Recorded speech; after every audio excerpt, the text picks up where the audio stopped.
Aline, eu vejo muitos seus vídeos, acompanho seu canal. E como você leva muitos católicos, muitos cristãos, tanto católicos quanto protestantes, né?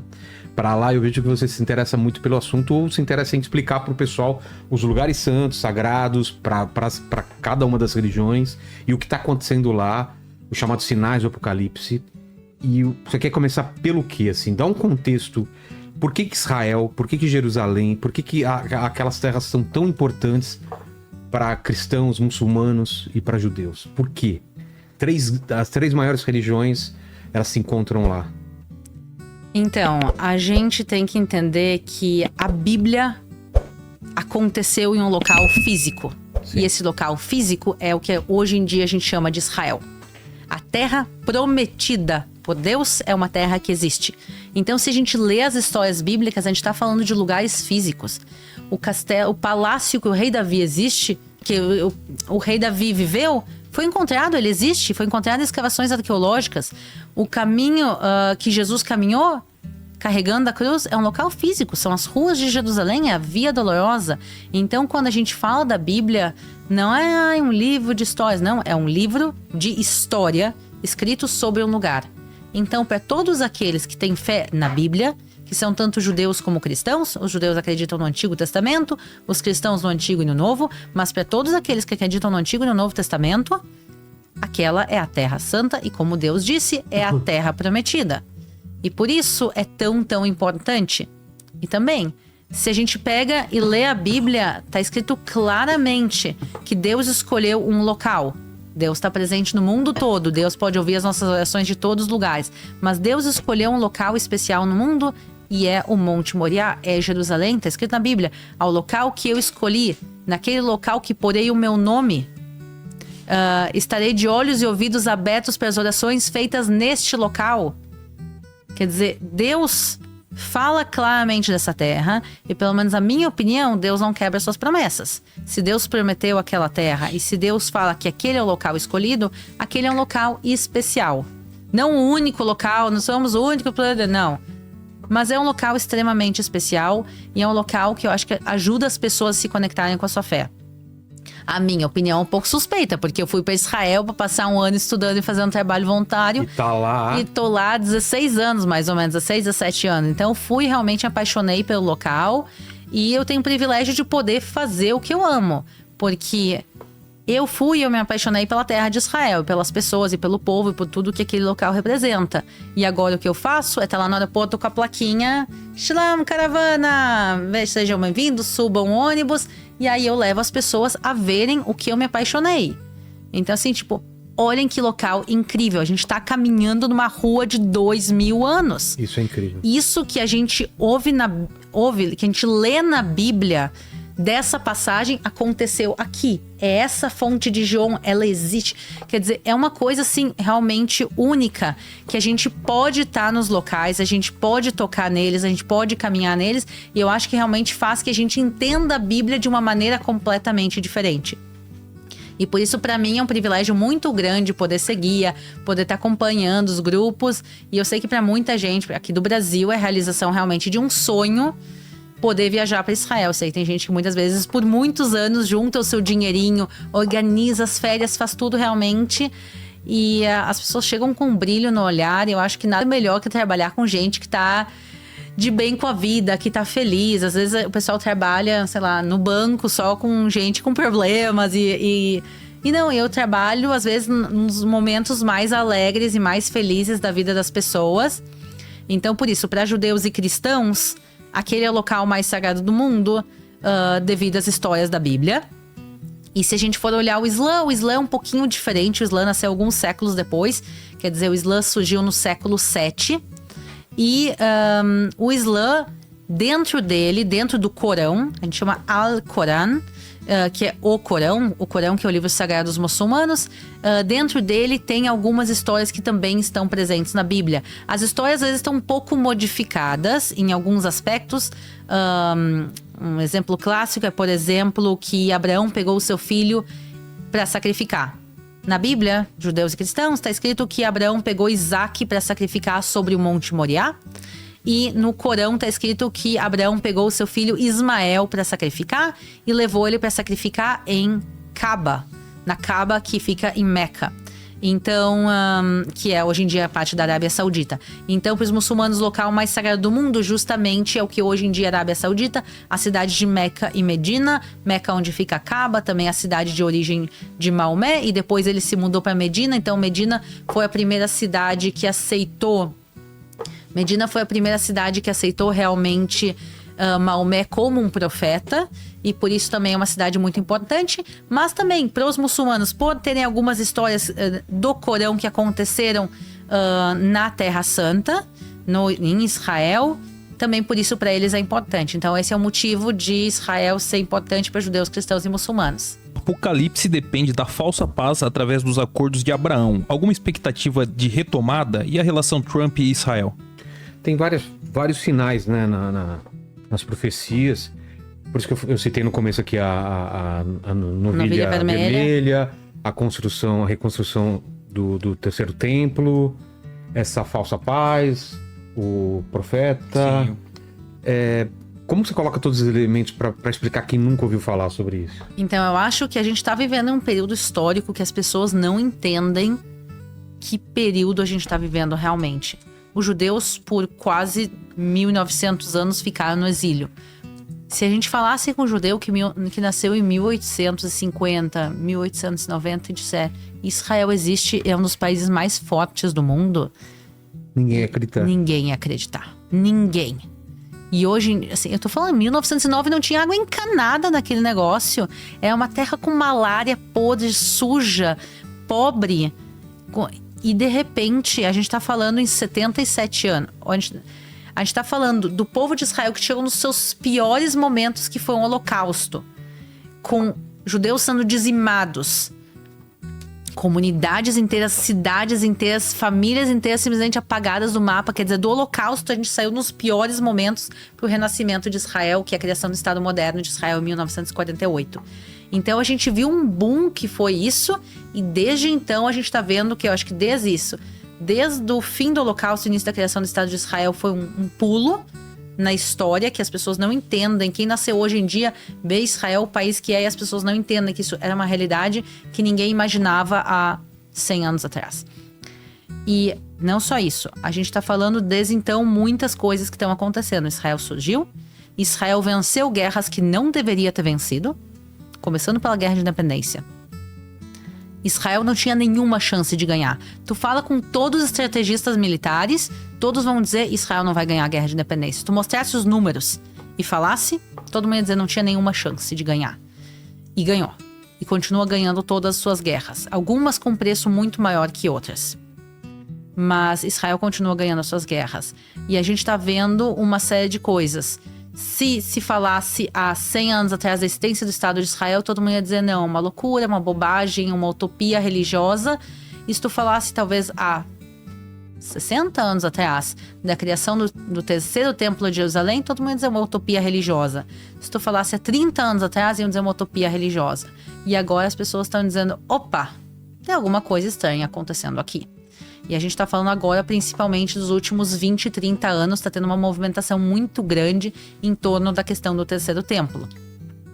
E isso tem vários aspectos diferentes. Então, acho que o aspecto mais falado nesse momento são justamente as novilhas vermelhas. Por quê? Porque falam o terceiro templo, porque os dois anteriores foram destruídos. E o problema é onde seria reconstruído esse terceiro templo. Teria início uma guerra absurda, né? Porque seria lá no lugar mais sagrado para os muçulmanos. O segundo lugar, é o terceiro lugar mais sagrado para os muçulmanos, que é onde aquele domo dourado ou no negro? O dourado. O dourado, né? O dourado. Então, se a gente vai falar o seguinte, rapidamente, existe o Monte Moriá, onde Abraão foi sacrificar o seu filho Isaac. Vocês colocaram já foto desse Monte Moriá, onde tem esses dois domos? Coloca para o pessoal dar uma olhada. Então, o Monte Moriá era um monte descampado onde, segundo a Bíblia, Abraão foi pegar o seu filho Isaac e foi levar para quase sacrificar. Lá foi feito o pacto do monoteísmo, o pacto que a gente segue até os dias de hoje como judeus e cristãos. Alguns séculos depois é construído o primeiro templo, ele é destruído, construído o segundo templo, ele é destruído e ele foi destruído no ano de 70 depois de Cristo. E desde então, desde o ano 70, os judeus pedem para voltar para sua terra e construir o templo. E todo mundo dizia que isso é impossível. E de repente, a gente viu que os judeus voltaram para sua terra. Então a ideia de reconstruir o templo, que soava algo completamente absurdo, passa a ser um pouco menos absurdo. Porém, tendo dito isso, os judeus foram expulsos no ano 70. Esse local não ficou, esse monte não ficou vazio desde então. A gente está falando no século 7, os muçulmanos chegam em Jerusalém, chegam em Israel pela primeira vez, ocupam o território. Aí tem o primeiro império, o primeiro califado árabe da região. E eles então constroem sobre o monte do templo 2 lugares: a Cúpula Dourada e a Cúpula Cinza. A Cúpula Cinza é a Mesquita de Al-Aqsa, é o terceiro local mais sagrado para os muçulmanos do mundo.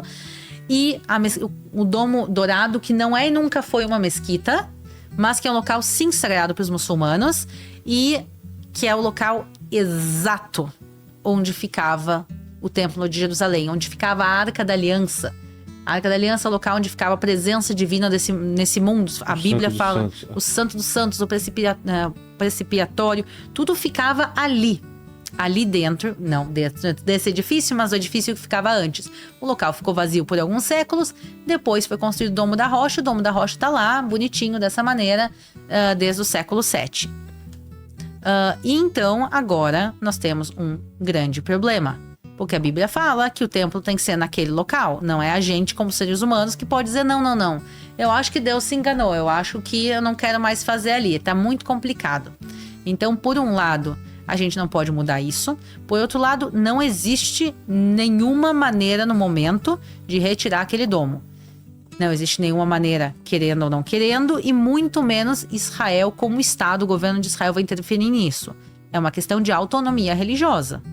Tu não pode chegar simplesmente para os muçulmanos que estão lá desde o século 7 e dizer, não, eu não gosto mais, eu quero esse lugar de volta porque era meu antes. Aquele local era judaico antes de ser muçulmano? Sim. Séculos antes, não faltam provas arqueológicas. Essa porém fica melhor para entender, ó. Então, toda essa área quadradona que a gente tá vendo, toda onde tem por essa muralha grande. Exatamente, esse aí é a esplanada do templo. Esse é do tamanho do templo. E é controlado pelos muçulmanos. Pelos muçulmanos do Líbano, não? Não, da Jordânia. Da Jordânia. São nossos amiguinhos. Tem horário certo para ir, tem roupas, né, que você pode ir, que não pode ir. Então o acesso é livre para muçulmanos. Certo, mas só para quem não é muçulmano, judeus e cristãos, no caso. Para mim, por exemplo, tem horários, tem vestimenta, tem Exatamente, os horários são extremamente restritos, as vestimentas são restritas, a gente sobe lá, eles ficam nos olhando torto. É uma experiência, assim, tenso. Lá fica o Muro da Lamentação? Do lado de fora. O Muro das Lamentações é o lado externo desse complexo. Se a gente olhar, dá pra ver claramente 4 muros em volta. Certo. O muro que tá, pra quem tá olhando a foto, o muro que fica à esquerda, tem um trechinho embaixo que vocês podem ver que não tem casas. Aquele é o Muro das Lamentações. Coloca o mouse em cima e tem esse domo escuro embaixo. Mais pro lado, mais pra baixo, pro lado. Por outro lado. Aí. Não, gente. Achei que era aí. Esquerda. Esquerda, ó. Mais pra esquerda. Eu tava falando errado. Mais pra esquerda. Não. Menos. Um pouquinho pra cima. Tá vendo 2 árvores ali, sozinhas? É lá? Aquilo ali.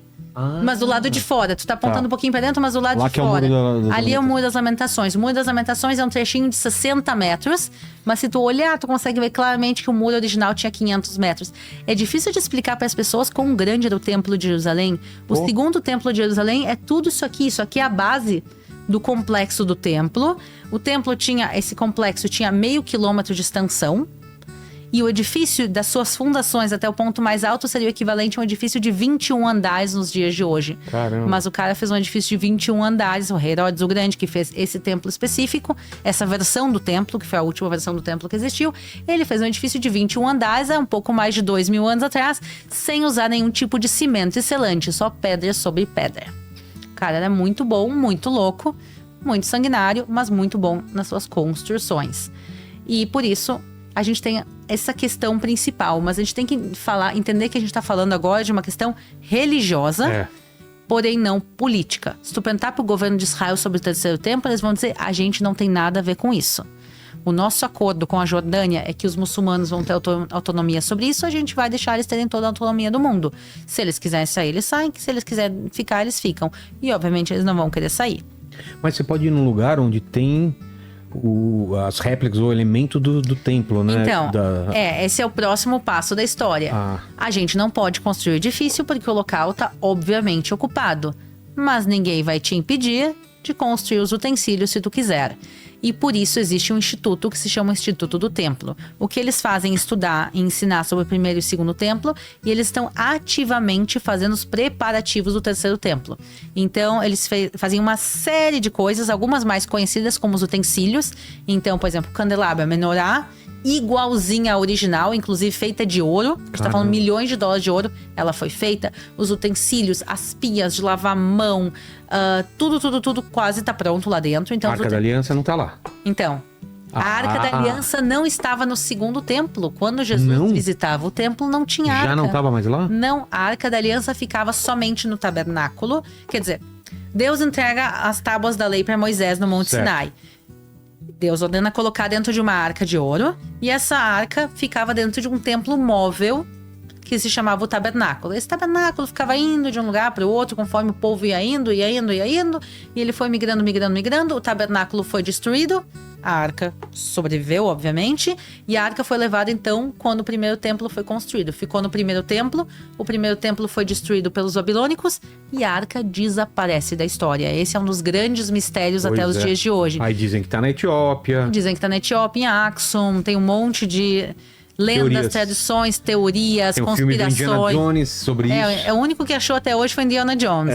E não foi tão legal também, olha lá. Uma representação de como seria. Né? Exatamente. Isso é parecido de como ela seria. Ela é feita de madeira de acácia, coberta de ouro. Dois anjos de querubins com as asas cobrindo os rostos. Exatamente. Né? Dentro as tábuas da lei, o maná e o cajado de Arão.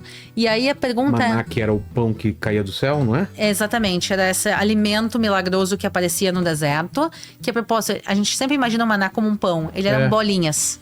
Ah, é? Tá escrito na Bíblia que ele parecia com coentro. Coentro é um tempero que vem em bolinhas. Sim. Umas sementinhas. Então imagina assim... Vocês não comem sagu aqui? Sagu, sim. Sagu, então sim. Sabe as bolinhas do sagu? Mais ou menos assim, só que sem o sagu em volta. Só as bolinhas. Então, mais ou menos aquele... nutritivo e o povo se alimentava daquilo. Na realidade, não era coentro, mas está escrito na Bíblia que parecia com coentro. Era parecido fisicamente olhando com coentro. Mas a gente não sabe exatamente como ele era. Mas assim, não é um pão como a gente imagina um maná de pão. E sim, imagina uma tigela cheia de bolinhas. Isso era o maná. Então tinha maná, tinha o cajado de Arão e tinha as tábuas da lei. E o que acontece é que os babilônios destroem o templo e saqueiam tudo que tinha dentro. E eles fazem, está escrito na Bíblia, a lista de objetos que foram saqueados. Está escrito, eles levaram as bacias, eles levaram os objetos de bronze, e tem a lista dos objetos. E é engraçado que não está escrito em nenhum lugar a arca. Está escrito, eles levaram os pilares embora, mas não fala a arca. Então é interessante, porque é uma coisa meio estranha de se omitir. Se eles tivessem levado... Pô, não iria...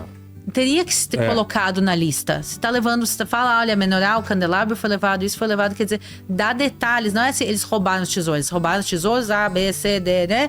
E ali tá omitido o que aconteceu com a arca. E aí, justamente, surgem várias especulações, várias teorias, algumas com mais pé, algumas sem cabeça.